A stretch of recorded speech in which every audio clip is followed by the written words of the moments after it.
I saw an advert online for a building job in the UK. I called this Polish guy. He told me it would cost £400 but promised regular work as soon as we arrived. He said he would sort out somewhere to live with the other men I would be working with. I was happy and optimistic. I had lost my job in Poland and had no money. I was told I could pay for my transport and accommodation out of my first month's wages. It looked like a chance for a new life. I was driven to the UK in a minibus with some other people and dropped off outside the accommodation. I came to the UK 3 years ago looking for work.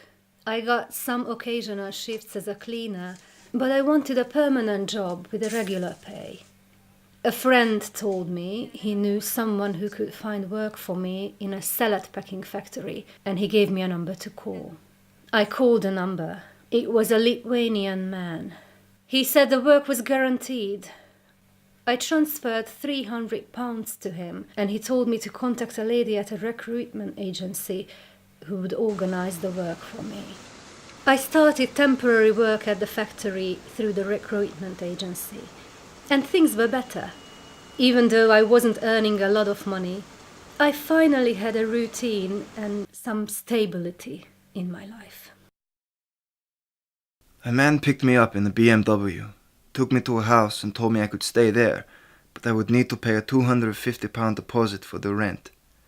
I had no money, so he said he would add it to what I owed him for transport.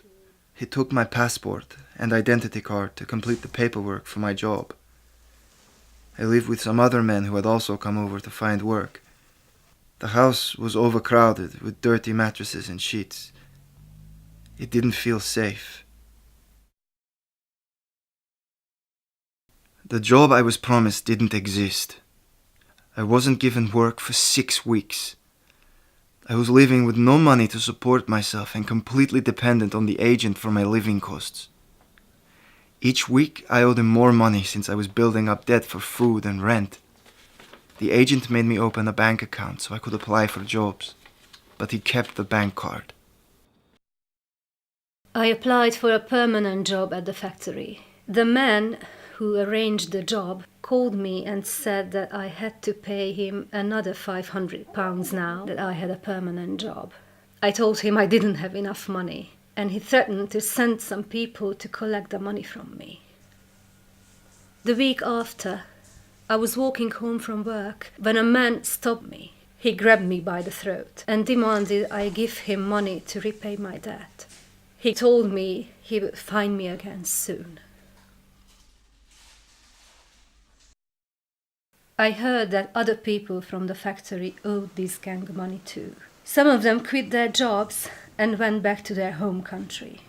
I eventually saved up and paid back the £500, but they told me that I owed them interest because I hadn't paid them back on time.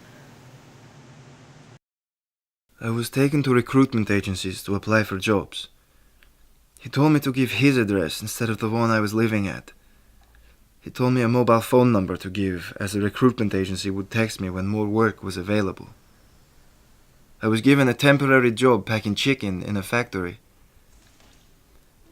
As soon as I was paid each week, he would use my bank card to take out all of my wages to cover the money I owed for travel and accommodation. He gave me only £20 a week to buy food.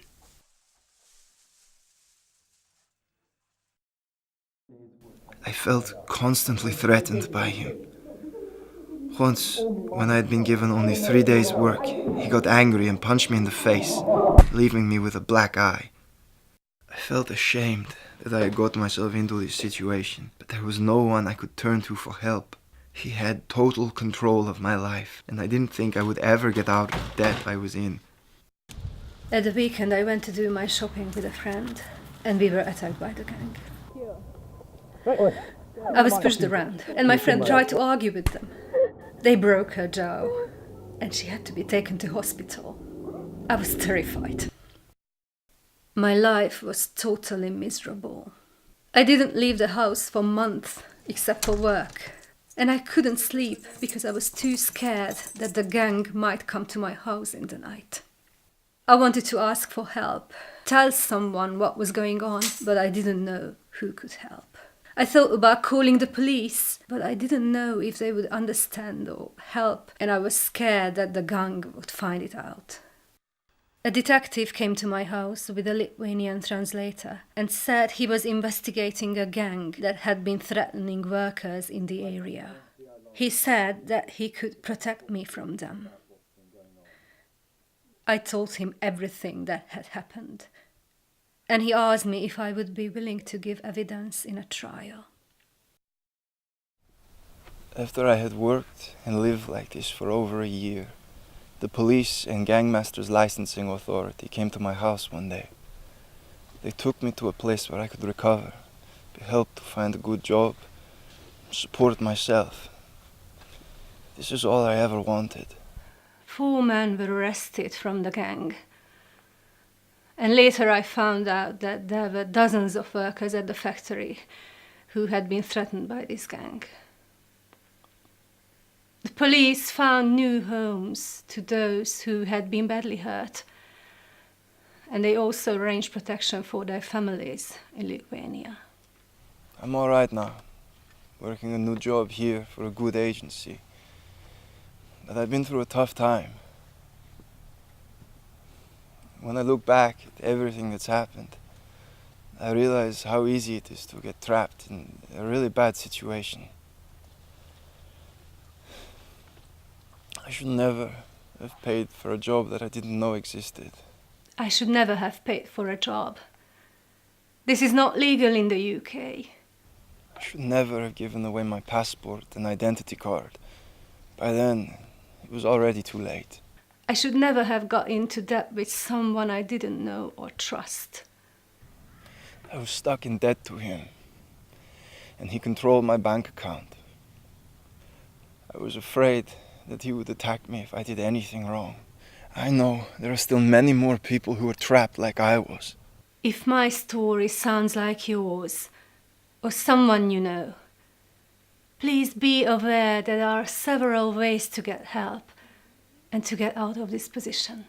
Don't get trapped like I was. And if you know anyone who is, contact the Gangmasters Licensing Authority or Migrant Help. Anything you say will be kept confidential. If you are being threatened, or you think you are in immediate danger, please call the police by dialing 999. Don't suffer in silence.